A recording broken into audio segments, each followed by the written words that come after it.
기도하겠습니다. 할렐루야. 하나님 아버지 은혜를 감사드립니다. 오늘은 요한복음 12장의 말씀을 통하여 예수님의 영광이 드러나실 때가 나타났습니다. 오늘도 이 말씀을 통하여 저희들도 예수님의 죽으심을 통하여 저희들도 말씀을 바르게 깨닫고 예수님처럼 잘 섬기며 저희들도 죽어서 많은 열매를 맺을 수 있도록 주님께서 도와주시옵소서. 많은 것을 감사드리고 예수님의 이름으로 기도드렸나이다. 아멘. 예수님이 예루살렘에 이르셨을 때에는 나사로를 살린 일 때문에 많은 사람들이 예수님을 따랐습니다. 그 중에는 명절에 예배하러 올라온 헬라인들도 포함되어 있었습니다.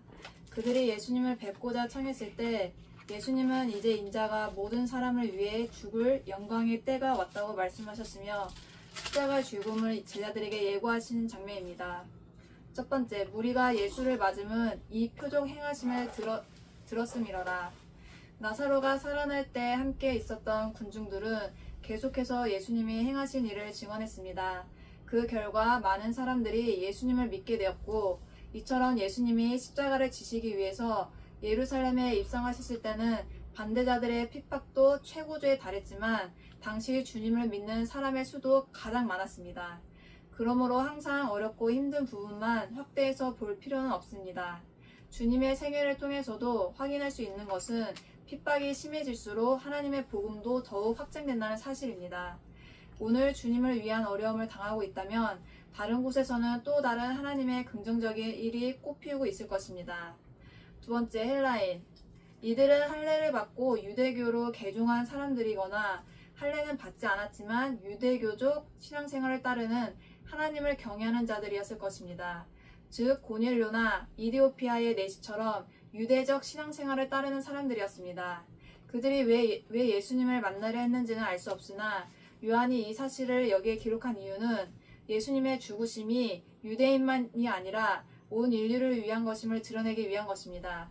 십자가 안에서는 유대인과 이방인의 구별이 없습니다. 그 어떤 차별도 없습니다. 오직 그분을 진실로 믿는 믿음으로 구원을 얻는 것입니다. 세 번째, 인자가 영광을 얻을 때가 왔도다.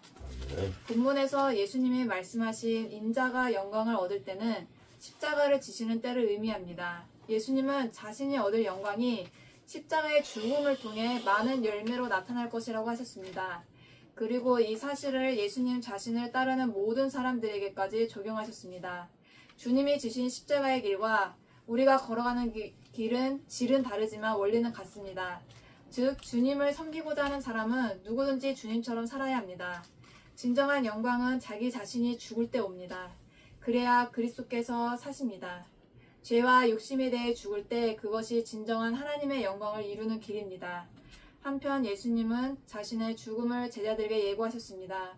그리고 그때는 예수님의 생애 그 어느 때보다 더 그분을 따르는 사람들이 많았습니다.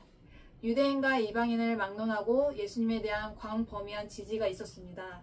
그러나 주님은 자신의 길과 본분을 잊지 않으셨습니다. 물론 주님이셨으니까 가능했지만 여기에는 우리를 향한 교훈이 있습니다.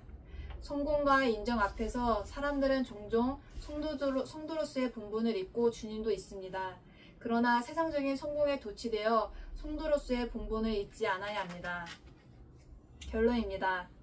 예수님은 이방인들이 만나기를 청하자 제자들에게 이제 영광을 얻을 때가 왔다고 말씀하셨습니다.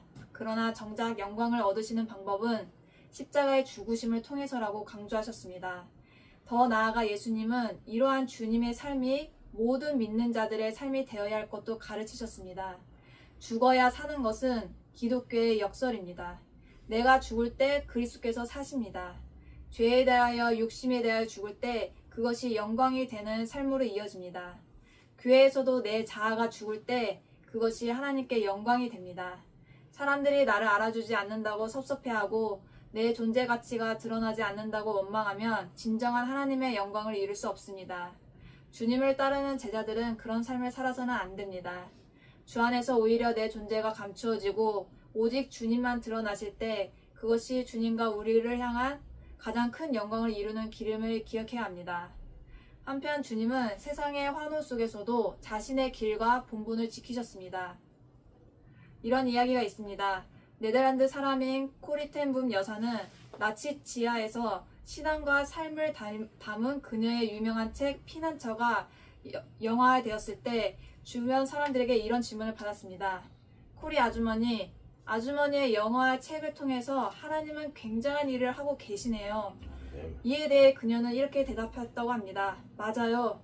그렇지만 날마다 나는 오로지 죄수 번호 66730의 죄수일 뿐임을 상기합니다. 성공 앞에서도 자신이 누구인지를 잊지 않으려는 그리스도인의 모습입니다. 성공에 도취되면 성공을 주신 분을 잊어버릴 위험이 있기 때문입니다. 기도하겠습니다. 하나님 아버지 감사합니다. 예수님께서 십자가를 죽으시기 위하여 진정한 영광이 무엇인지 가르쳐 주심을 감사드립니다.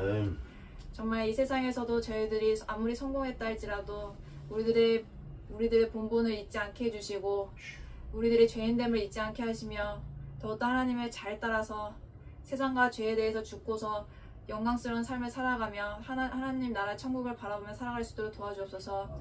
모든 것을 감사드리고 예수님의 이름으로 기도드립나이다. 아멘.